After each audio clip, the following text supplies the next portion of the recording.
Good day everyone! Hindi mo ba mabuksan ang GCash app mo dahil wala ng signal ang iyong SIM card at di ka makareceive ng OTP? Today, tuturo ko sa iyo mga solution na pwede mong gawin. And tapusin mo hanggang dulo kasi kung hindi ka gana yung mga ibibigay ko, meron tayong pinaka-solution na pwedeng gawin. Pero kailangan muna natin itry itong mga solution kasi ito yung pinaka-basic. So, yung number 1 natin, importante na meron tayong malakas na internet connection para makareceive ng OTP. Kapag kasi mahina yung ating connection, pwedeng delay or hindi tayo makatanggap ng OTP. Now, yung pangalawa naman natin, dapat meron tayong alternative verification. So, for example, di ka makareceive ng OTP sa iyong SIM card. Kung meron ka naman backup verification katulad ng email, pwede mong gamitin yun para din ka makareceive ng OTP. In number 3, kailangan subukan mong gumamit ng ibang device. Minsan kasi hindi naman yung SIM card yung problema natin. Pwede rin naman na yung mismong device natin hindi compatible dun sa may GCash app. Now, pag hindi pa rin gagana yan, pwede mo i-try na i-contact yung customer support. Kasi mabibigyan ka nila ng paraan para makakuha or makuha yung access mo dun sa account mo. Pero, kung hindi pa rin magandang option yan para sa'yo, eto na yung pinaka-solution na kailangan mong gawin. Tinatawag na SIM replacement.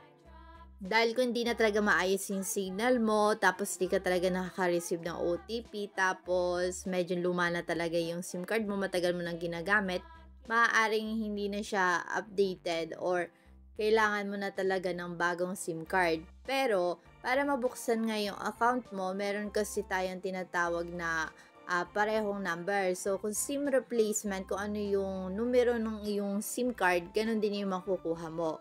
Now, paano ba makakuha ng SIM replacement? Para makakuha ka ng SIM replacement, kailangan mo makapag-ugnayan sa service provider mo. So, ano ba yung service provider? For example, ito yung TM, Globe, dito, Smart. So, kung ikaw ay TM, pupunta ka sa kanilang store, sa pinakamalapit na store sa inyo. E di, once na pumunta ka doon, for example, sa may Globe, kailangan mo sabihin na hihingi ka ng SIM replacement.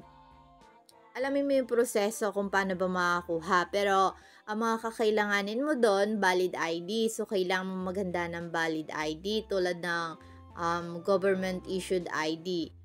Ito kasi magpapatunay ng identity mo, syempre. Then, sasabihin mo kung ano ba yung sitwasyon mo, pakita mo yung ID mo, sabihin mo hindi na makareceive yung SIM card mo. Madalas, meron silang form na kailangan mong i-fill out yung personal details mo bago ka makapag-request ng replacement SIM card. Pero mabilis lang naman yon, within a day, nakukuha din minsan.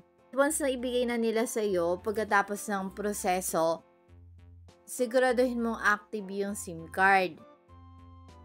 Pag sinaksak mo siya sa device, makikita mo naman instructions doon, kailangan mong i-activate. And kung kakailanganin mo naman i-verify din yung identity mo, gawin mo kasi lahat naman ng SIM card ngayon naka-registered na kailangan i-registered. Para mabuksan mo na yung GCash account mo gamit na yung bagong SIM card pagkatapos ng replacement, yung pangalawang kailangan mong gawin, kailangan mong i-restart yung phone mo. Para ma-check mo mabuti kung connected na ba talaga at meron ng signal. Then, once ma-restart mo na yung device mo, pwede mo nang buksan yung GCash app, tapos i-input mo na nga yung mobile number mo. Yung OTP, pag nag-request ka ng OTP, dapat makaka-receive ka na dyan sa bago mong SIM card.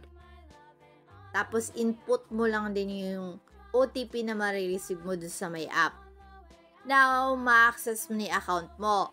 Pero, minsan kailangan mo pa ng verification para ma-access mo yung GCash account mo. Ngayon, kung magkakaproblema ka pa rin, pwede kang kumontak talaga sa may GCash support.